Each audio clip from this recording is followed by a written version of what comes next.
Kathy Vick, deeply awake. Hi, gang. Boy, am I excited. The video that I did on the New Earth and our Ascension, it's getting a lot of play, and I'm so happy.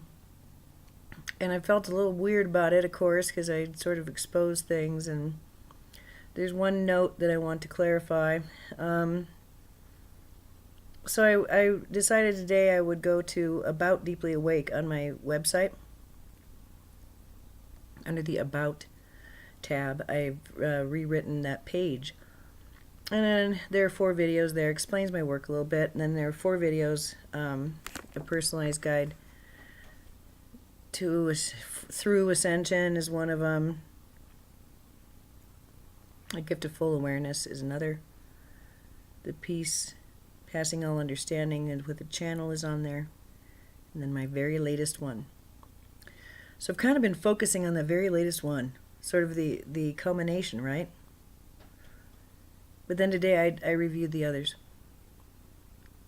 And what I've revealed is pretty stunning. And I'm really very pleased that it was done with this, oh my God, this can't be. Nah. I'm really super glad it was done as I continued to work full time. I'm really glad that it was done in confusion and amnesia and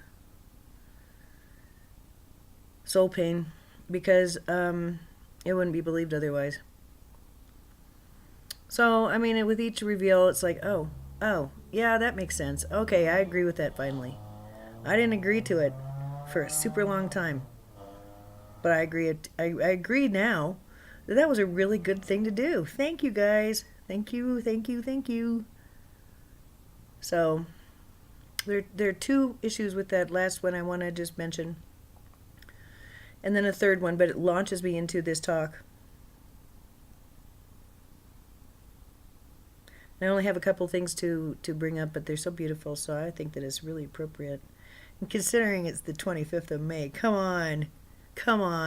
If I came here and wanted to demonstrate, I don't know how I like to fold my underpants, or to read my favorite poems, I would be justified. Today's a special day for me. Special day. The day of my special graduation in 2012. I'd gotten limbered up. I'd had a few doozies, but that was like nothing I'd ever experienced. It was like all my dreams came true. Oh my God. At a casino, while I was anticipating what I called just a big mistake of a date that I had planned, and bobbing in a sea of confusion and conflict and debt and poverty and fear and conflict. Would you like some more conflict with that? And then bam, the world opened up. So I want to just mention a couple things. All right, then I gotta get moving because there's more stuff to cover. One is that when I said, and I think if I were to transcribe it, I would, I don't know. I'd have to think about whether I'd include it. And that's the line when I had just gotten done weeping because I was talking about how I had never wanted to be here, and that pain is physical pain that I have had all my life. And I said, some days are better than others, but I still feel that way every day. But that's not entirely true. And that's been sort of the purpose of this work. Because I don't think that it's appropriate to walk around not wanting to be here. It sort of defeats the purpose. But I just needed that. I couldn't get comfortable. And I just never really felt at home. So that was my stuff. But I understand that, the point is to be as happy here as anywhere. Let's not fool ourselves. This is work. This isn't home. But it can be enjoyable. It can be phenomenal. You can be comfortable.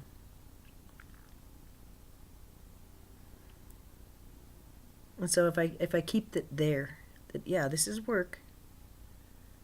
It's the job, but I've chosen it. That helps. And then the other thing was, well, the going boop and turning into light. And then I had seen it.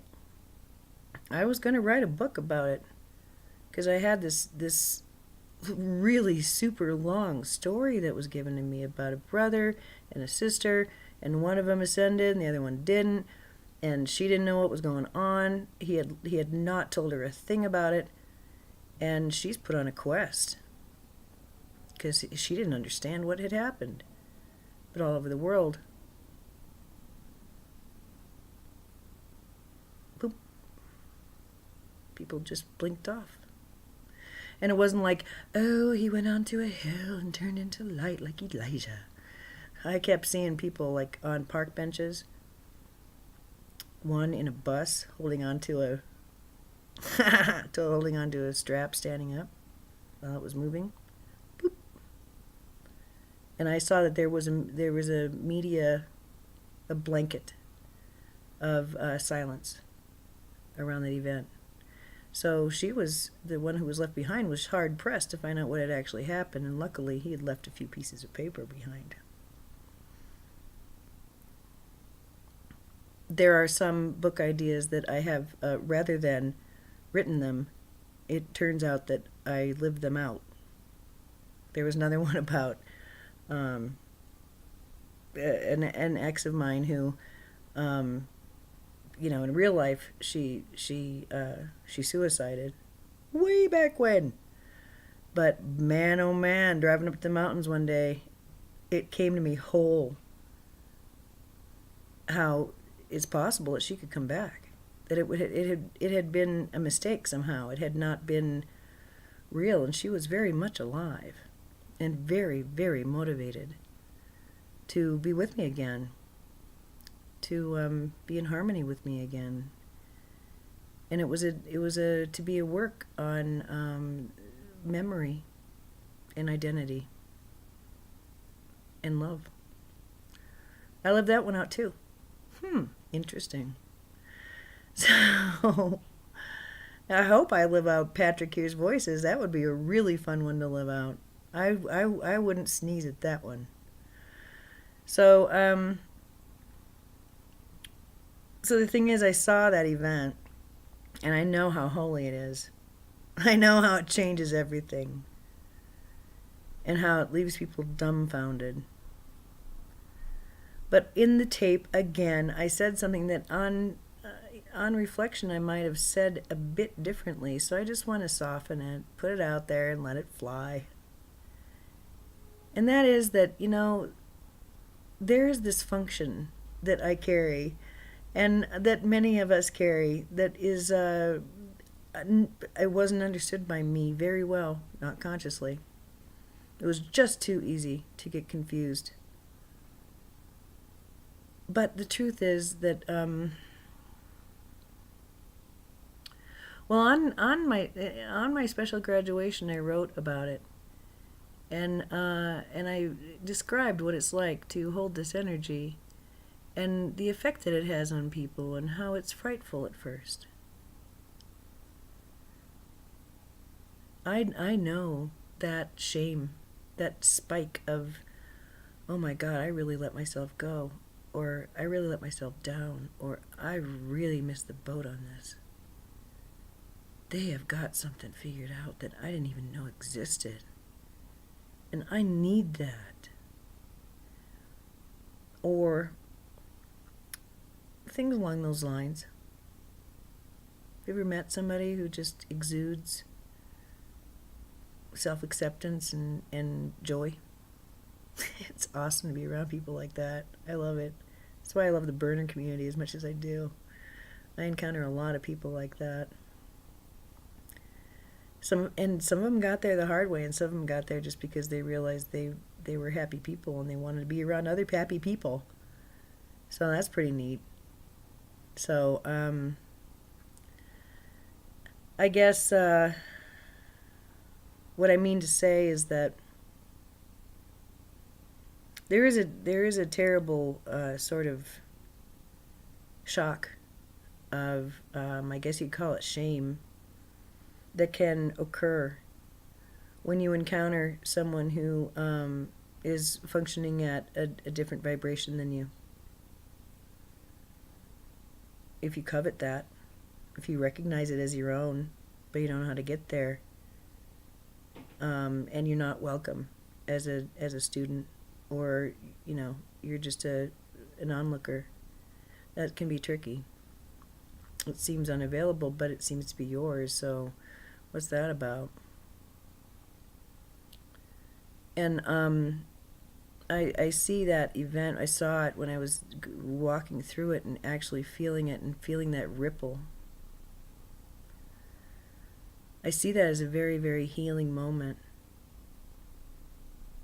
When there's a pulse of light and a transformation, and that blazes through the population. You gotta understand, DNA is magnetic, okay? It follows the idea of inductance, resonance.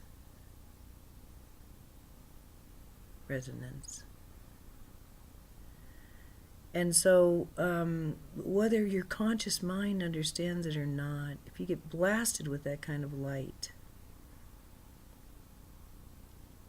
it's like going through a full life review and illumination in an instant, That's what it's like.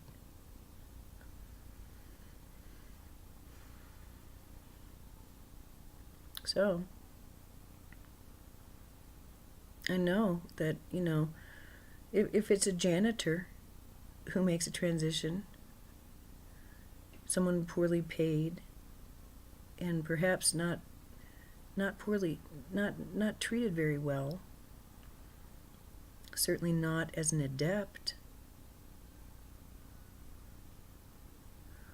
Oh boy. And human mind saying, why couldn't that be me? What have they got I don't have? That comes later, if at all. The ones who observe it don't have to go through that. They're changed. They are changed. Because they, through inductance, contain the light that they were witness to. And then it ripples out. And yeah, that's part of it, is when you encounter somebody with a huge heart who's super, super nice and generous and like really good spirited and good natured. Well, isn't that sort of like a laser beam to parts of you that are not like that? Don't they come in like in some kind of stark relief, and you see, oh, I'm not like that. Oh, I don't like where I'm not like that. I like that better than what oh. Well, I went through a lot of that, and it was very torturous. It began to ease about a year ago, maybe longer, over at Melissa's. It first began to break while we were all sitting around a fire. And I realized that there was a room in my consciousness where once it was just all tangles and arguments. It's wild. And it's gotten better since. So I think that's my explanation of what I meant, because it's not, the idea is not to burst in light so everybody can feel shitty about themselves. That's really not, that's what I want to clarify, okay? That's really not the intention.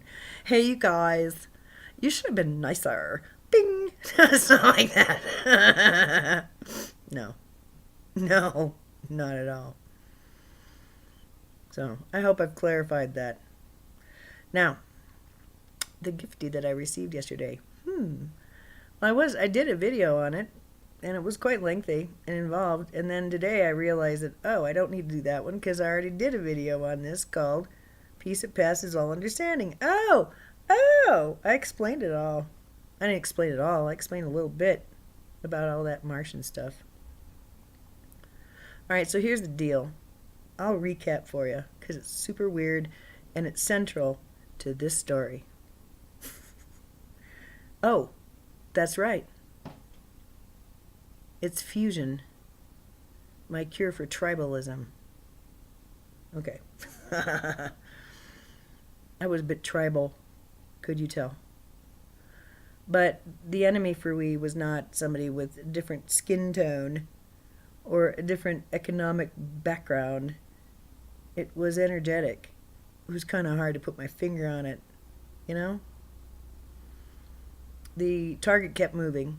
The faces kept changing, but the energy remained the same. Sometimes more, sometimes less, but always there. So it was very important for me to be able to put a name on that. Because I couldn't pin it on, I don't know. Certainly there were embodiments of aspects of that throughout my life. But, you know, roles. People play roles, right? All right, so what the teachers told me in the early 90s was a little bit of ancient Earth history. And the reason I bring it up today is because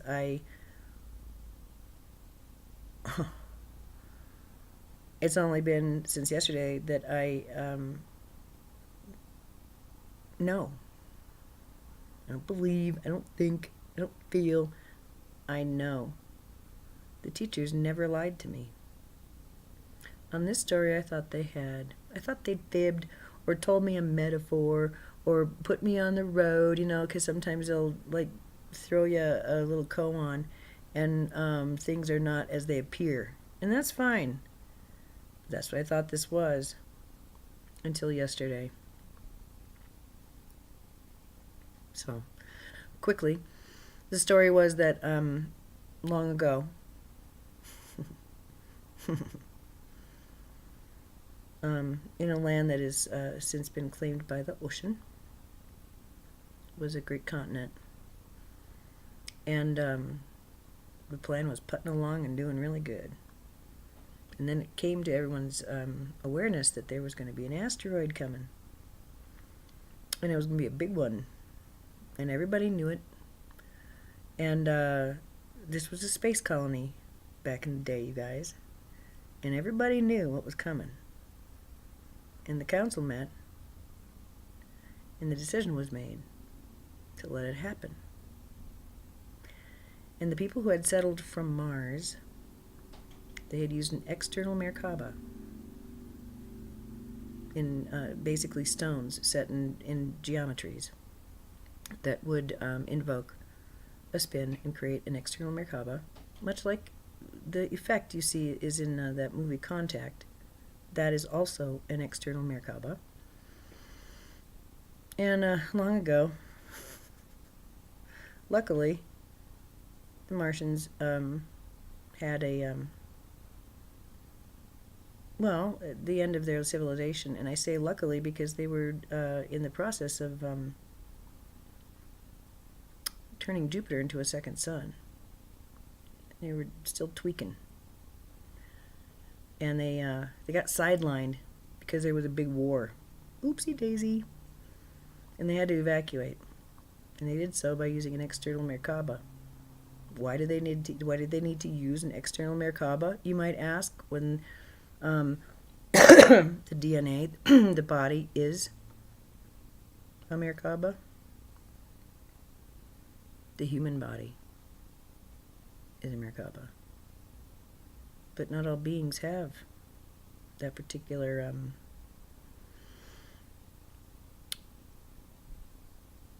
ability. So they made one, and they came here, and then they're doing okay. They get kind of pushy, and they have problems. They're not, you know, but they're tolerated, and everything's going good. You know, you just gotta manage. Everything's fine. All's well. All's in divine order. Oh, asteroid. Ooh, all right. That's in divine order too. We're gonna let it roll. And these people from Mars, they've already lost one planet. They're already refugees. They know what it's like to lose their home. They don't want to be part of that anymore. They want it off. But first, they wanted to blast it out of the sky because, it's doable. Why not? And then everything will be fine. And they were voted down. So they created an external Merkaba, you see. But their DNA had degraded enough that they forgot how to do the geometries. They forgot the science. They didn't do it right. And as a result of that, the dimensions, there was a rip. And the devolution of DNA, the degradation, the frequential changes were immense. But this was not news to anyone. It was seen beforehand, the potentials. And this place was quite a powerful place. The body is self-regulating. So is the earth. And there were things done to assist. Those came in real handy. They still do. Nulls and nodes. Pyramids and monuments. Stone circles. Stones like the ones in France. Buzzing with individuals within a collective, their energy.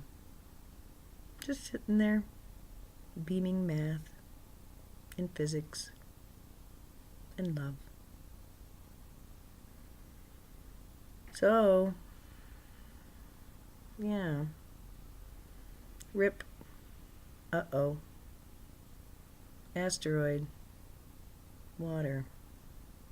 Here we go again. But it was an unexpected problem. And it was then that the gates were closed.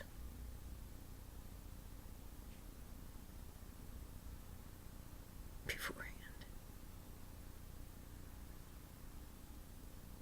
It was understood that this was disastrous. And we would be in quarantine for quite some time. We'd have to deal with the energy that flooded in. We'd have to recover. We'd have to transmute it. Okay. So be it. So that's the story, Morning Glory. The remnants, part of them, you can see the results of dimensional shifts in the Bermuda Triangle. I mean, there are places where there are anomalies, but that's a pretty artificial one. It's just still spitting down there. Okay, here's the deal. I hear this fantastic story in the 90s. It encodes into my DNA, kind of in my brain, like this thing that is just not right. I shouldn't know that. That doesn't fit in anywhere. What? Well, it fits with the energy that I've been sensing as a kid and a young adult. That fits. It fits with the part of me that just rings like a bell when I'm told certain things. Okay. What do I do with it? Well, I walked with it. I told certain people about it as sort of my, I don't know, let me introduce them to Crazy Town and see how they respond to it kind of thing. So I knew I had to walk around with it, but I didn't know what it meant. And it wasn't come up very often. It would seem like a big deal to me, Just certain people I had to tell. Anyway, it wasn't until 2012 that I saw a movie. It wasn't until 2012 that I found anything that matched this story. Other stuff that the teachers told me, sure, but not that story. Mm-mm. All right, and then in 2012, I saw a movie from Spirit Science about ancient history. Yep, that's the story, all right. Holy crap. Wow. That was just like, that was like seeing a ghost. I never thought that would happen. I thought that was mine and mine alone. That was my little gift. Oh, no. And then, again, no more info. Mm-mm. No more confirmation. Just one movie. I wrote about it once and felt weird about it, and I have spoken about it since then, but I've never gotten any traction or any interest in it. Along the way, there's this little fellow named Boriska in Russia, and he was a kid when he started talking about planets and Mars and war and high physics and astrophysics and all kinds of stuff that he should not know.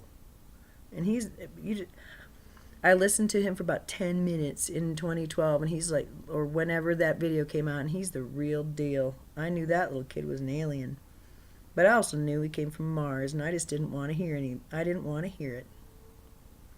I didn't dislike him, but I didn't engage the information either. And like so many of this other stuff, oh, I could have known this in 94. Oh, I could have been doing this in 96. Wait, I could have learned from that person in 2001. I could have pushed play on that video whenever it popped into my reality, 2013, 14. Really? But there was a lid on it until now. And I think that's entirely purposeful. You're not ready for certain things until you're ready for them. It was like a gift. So, yesterday I listened to it. It's an hour. And it's only, I don't know, probably a solid 10 minutes of him talking.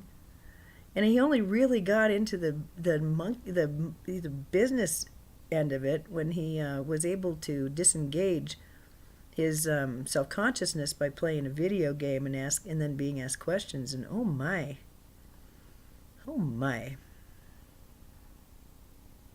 so there he is, answering questions he would rather not, about stuff he'd rather not talk about again. He humbled me right up front. He was asked about human beings. It was very clear he wanted to say what was on his mind. Kerry was asking, what do you think of what do you think of us, and all this stuff. And he shook his head and said, I don't like to talk bad about people. And he said good things about humans. And then he kept talking about how it's the people who invest in things that are peaceful and helping children to learn how to walk again and things like that. Those are the people I like. But so anti-war.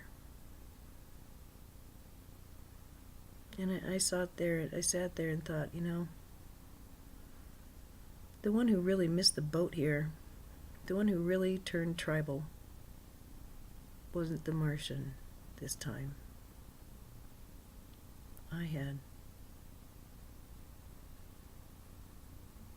He showed me more in his interview how to really be a good human than I've had demonstrated by a lot of people, and that I've demonstrated myself oftentimes. And it was like, I didn't realize how angry I'd been at them, how furious, how ground down, how saddened. And I got to just let all that go and acknowledge that I had indeed become just as tribal as any other human on this planet, playing the us and them game, black hats and white hats, things like that. And while mesmerized by his video, he talked about moving from Mars, having to go to Mars because they had done this thing. They were going to Jupiter and they were going to make it a second sun, but then they couldn't do it because the war broke up. And he kept saying that they needed souls. They were warriors and they needed souls to migrate. And they trapped souls in stones and came to Earth. But the stones cracked.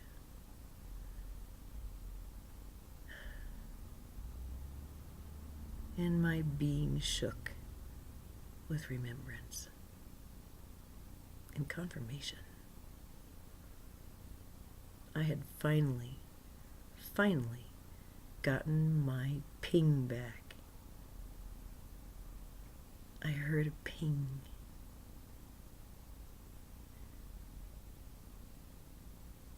I've had my return. And I feel whole in a different way. They hadn't lied to me. It's just history that not a lot of people remember. Why would they? Does it help? Well, that depends. What do you do with it, right? So, I wanted to mention that. It was a pretty big day. And I still have got a smile on my face because I know I wasn't lied to. The teachers didn't trick me. They were the real deal. And I know myself as a lesser version of them. A more confused, awkward version of them. Hoping one day to be as wise and as kind and as honest and as healing as they. It would be great. So, I went to sleep feeling very happy and satisfied, I'll tell you. And then I woke up and realized, oh, it's my graduation day. So I celebrated it, and I had some really powerful meditations. I want to explain that last night. I changed things last night. It was really intense. And it was very physical, and it felt really good, and it was just for me. And I thought I'd done it wrong, and I thought I'd harmed, and I questioned in the heat of the moment, in the height of meditation. I never do that, but I was that shocked with what happened to me. It's like, oh my God, did I do this wrong? It felt right, it felt correct, it felt correct. It was the right thing to do. Was it? What is this about? It was only today that they explained what had happened. And it was very, very helpful. So I integrated that. That was very nice. And then I spent the afternoon in the park. 6 years ago, I was limping and I was in pain.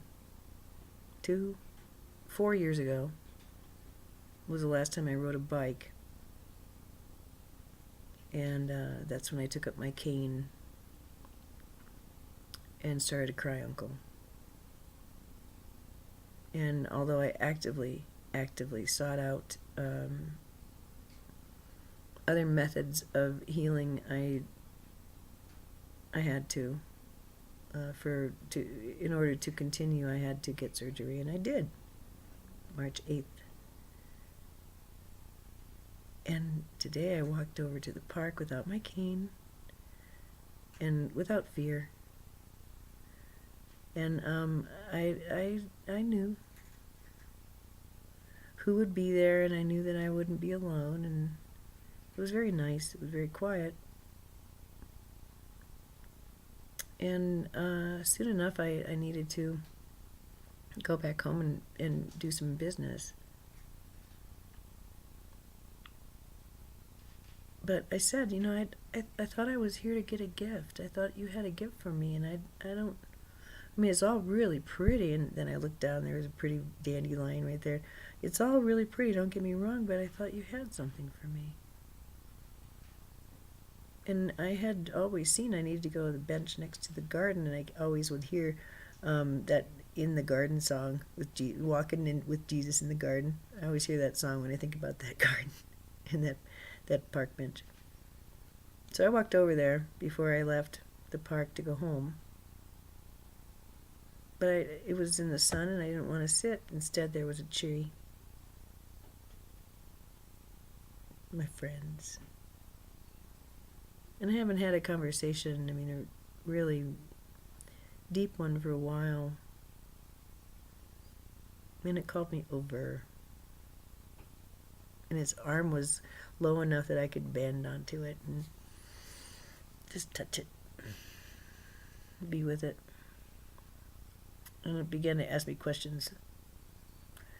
It said, much like a mountain,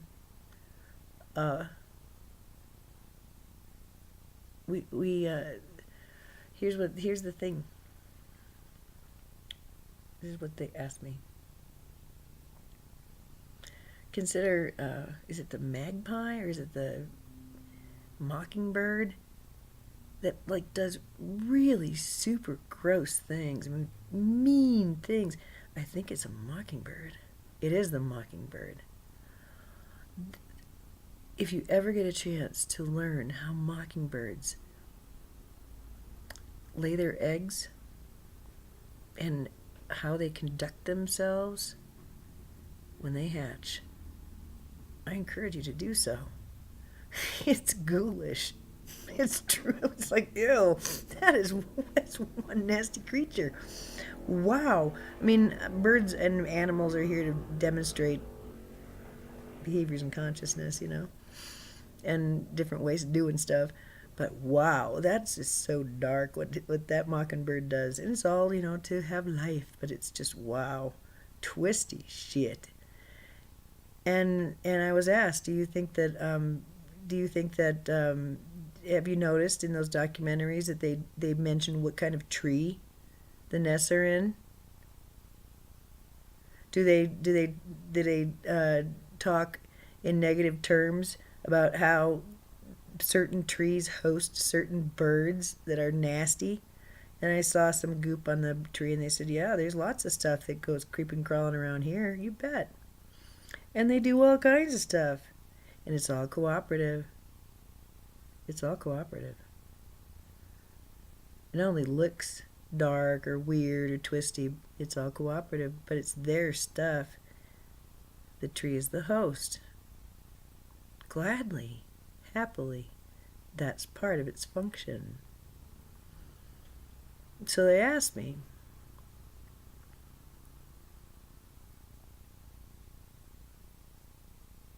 now as I understand the mountain, they've already given me that information about the mountain. Campers on a mountainside, do you think that depending on what the campers do, the mountain is moved or changed in any way?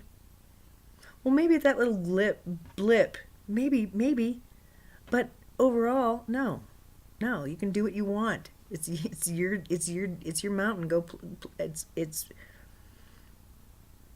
for you. Do as you will. They were explaining this is the nature of love, of divine love, and it's the nature of divine woman, and it's the nature of divine twinned balanced energies. It's the nature of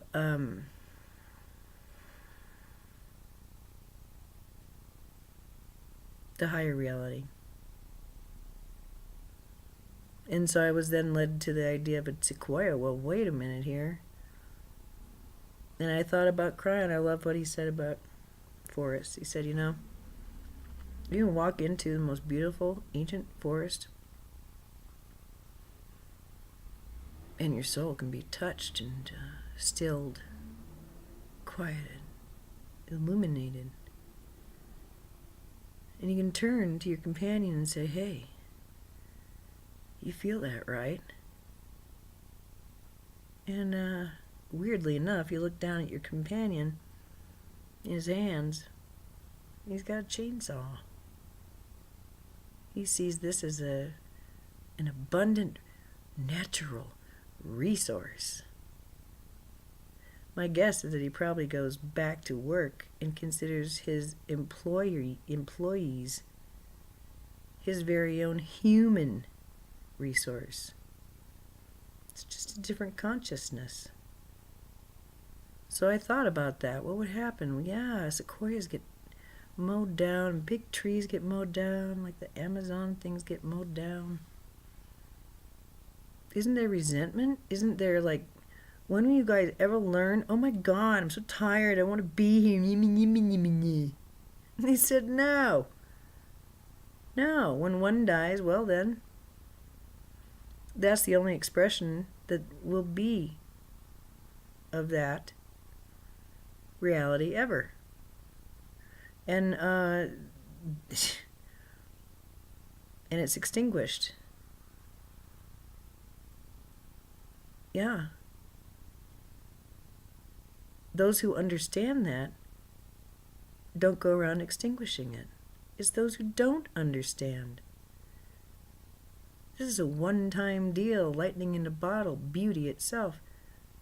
Divine will expressing in biology itself, just like every human being on earth. Some people don't understand that. And so they do things to sequoias and to other humans that are harmful, that don't allow that tree or that being to grow and function as they were made to, as they intended.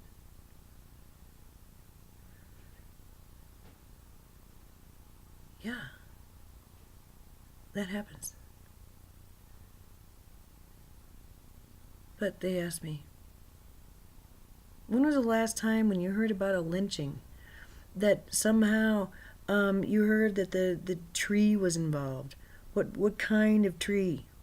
Very, very seldom. It doesn't matter. In that kind of environment, it's an inanimate object. So it doesn't have a starring role. But yes, its consciousness is affected by that. They must carry something within them that not every tree has to experience. And they know something. Personally, firsthand, that is communicated to all other trees.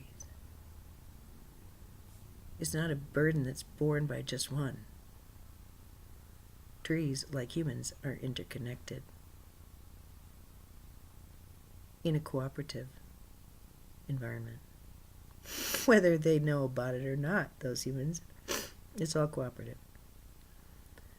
So they said, here's the thing with that sequoia action. Yeah.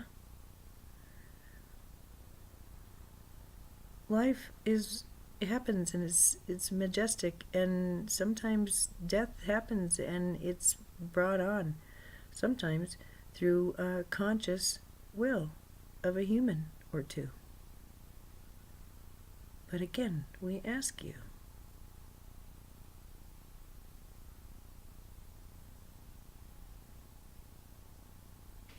ask yourself,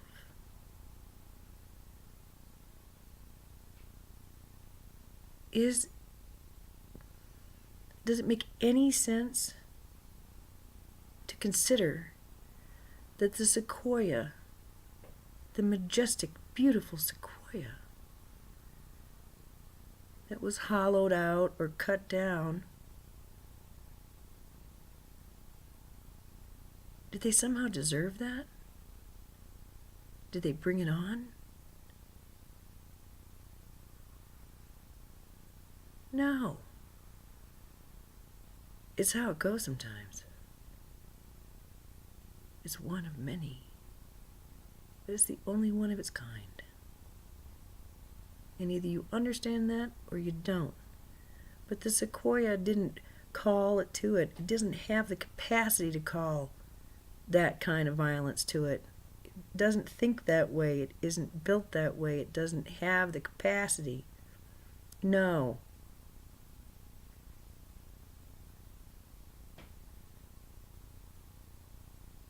There was a consciousness in that wood who didn't understand what they were looking at and snuffed its life out in ignorance. Well, that's unskilled behavior. That's not evil, but it's wasteful. And it's kind of malicious. It's kind of stupid. If you know what's going on, you don't do it anymore, basically. And you realize, oh my God, oh, I did something naughty back there. All right, well, it's that cognitive dissonance that people are going to be working with. And I think is why I'm talking about all this. And I've let my son know, and I think that he sometimes serves as a really wonderful mirror, because he has this like snarky tone sometimes, like duh, or like what he has to say really should be followed by you a-hole. it's like and I've sort of invited him lately to understand something or to accept something a little bit new. You know, when you know something that somebody might not else, because he's always, you know, he's saying this kind of, he's having this kind of flavor to his talk when he's talking about things that are super, super obvious to him, like how everyone is equal, and things like that. And he feels it so down deep, and he's so passionate. And it's like, you a-holes. And I reminded him, you know, here's the thing.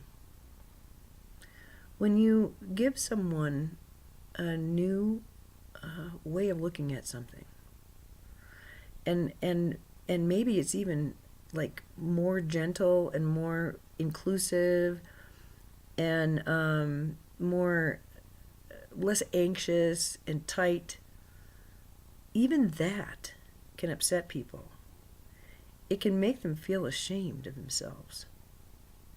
It can make them question who they are, how they behave, what they have done to others, and how they're acting toward themselves. Just by holding a really radical point of view, that can happen. I told him this yesterday, and then I was given so many scenes about this today. And my heart kind of broke open in compassion and love for myself and for others. Like, oh, wow, I didn't have to be pissed during any of that. No wonder people behaved the way they did toward me. I didn't know any better. I was trying to fit in. I was just trying to fit in. So, I told him that, you know, it's okay to consider that the impatience that you might feel, the even the anger of just like, why can't you guys get it? Because he's like that a lot, and he just doesn't have patience. He doesn't have any tolerance, which I think is good. I'm not trying to damp that down. It's time is coming. So I just sort of I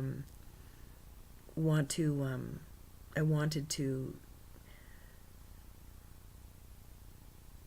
broaden the perspective and give the point of view of someone who has felt like sort of impaled by my own shame in the face of someone who was so good to me. That itself can make me feel awful about myself, or used to. And it's still, I have people in my life, I go to them to remind me how to live happily on this earth, because they are happy people.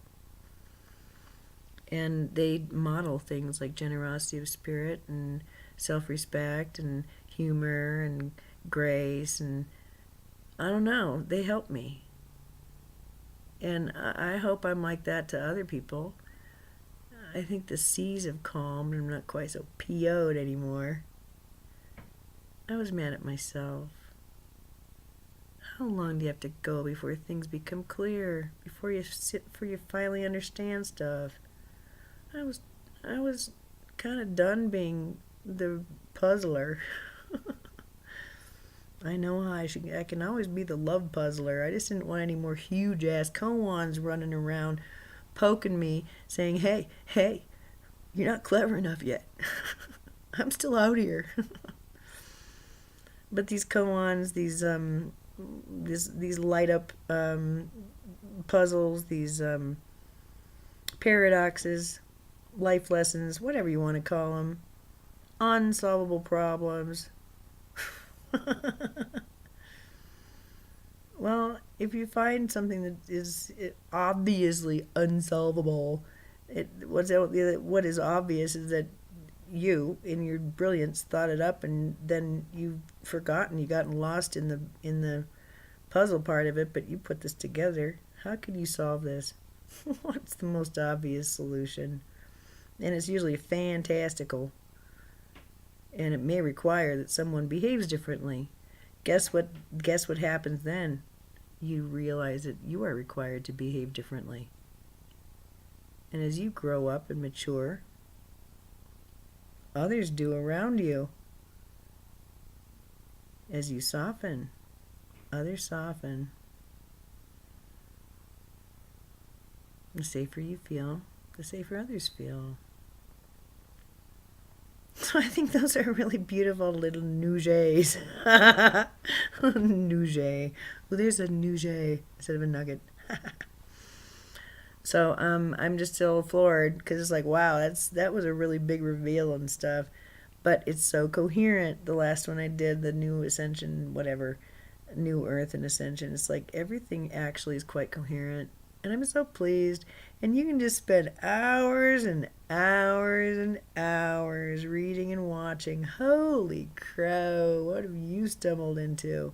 Whee! So I want to end by that, saying that, because I'm really super proud of it, and I think it needs to be stated out loud on my graduation day.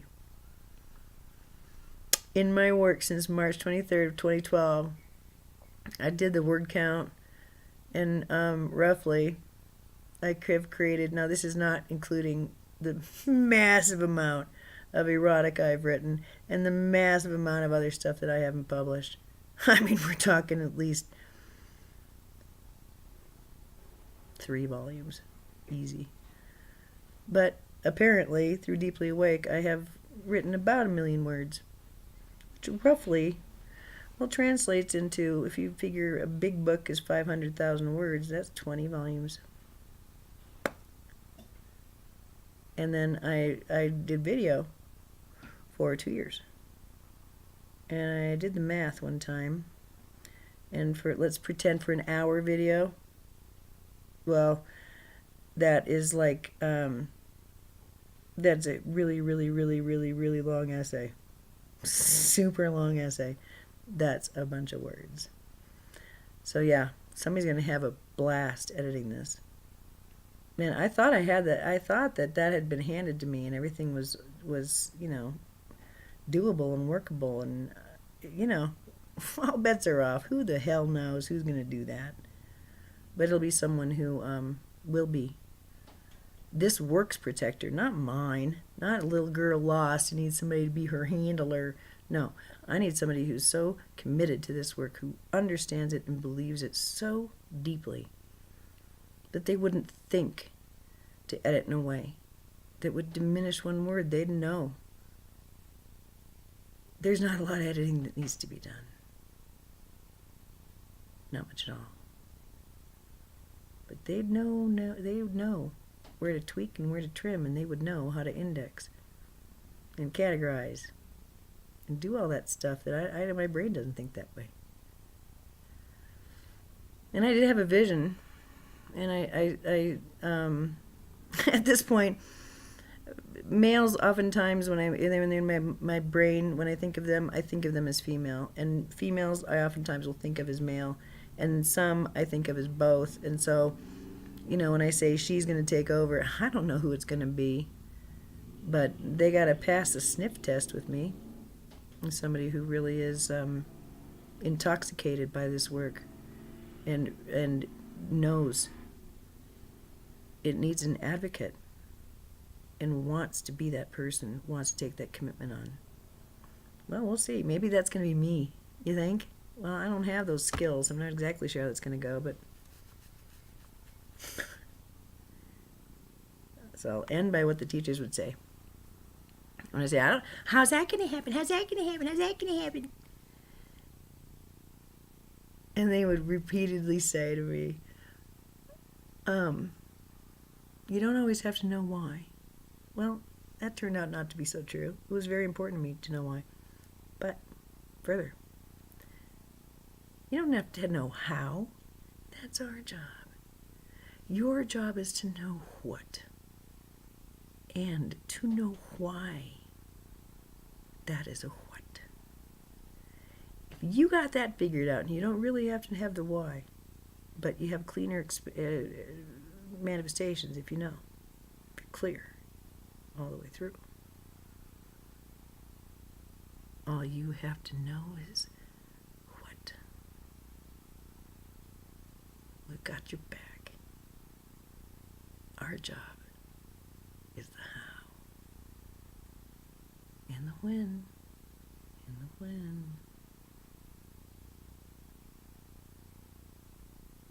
And the when. You state it. You release it. And you know it's done.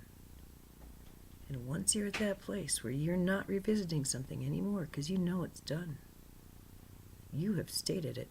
It is done. Then you don't have to think about that anymore. The koan is complete.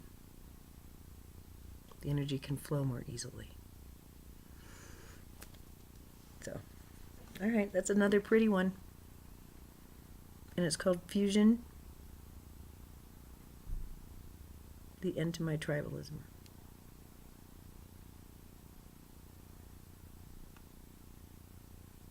I don't have a tribe.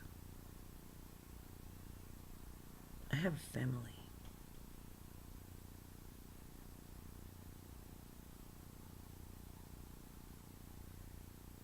And even the ones who don't believe they fit in or deserve or want, they're my family too. There's no longer an us and them here. Thank you, Boriska, for that. Say hello.